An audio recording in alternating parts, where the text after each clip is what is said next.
বৌমা, কাল রাতে তোমার বোন চম্পাকে ঘর থেকে তাড়িয়ে দিলে কেন?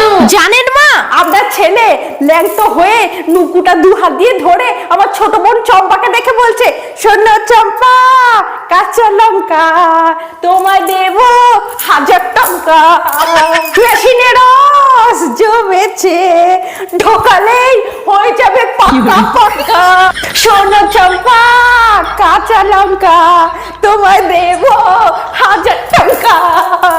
গান করতে করতে আমার বোনকে অজগর সাপের মতো জাপতে ধরেছে, বুকের বাতাবি লেবু দুটো টিপে ধরেছে। এমন সময় আমি ঘরে ঢুকে পড়েছি। আমাকে দেখে আপনার ছেলে বলল, তোমার বোনকে দেখলে আমার ধন খাড়া হয়ে যায়, শরীর গরম হয়ে যায়, ঘন ঘন জল পড়ে যায়, নিজেকে কন্ট্রোল করতে পারি না। বৌমা, তুমি কিছু মনে করো না, তোমার বোনের এত বড় বড় বাতাবি লেবু দেখে, এত বড় গামলা দেখে আমার ছেলের লঙ্কা গরম হয়ে গেছে, তাই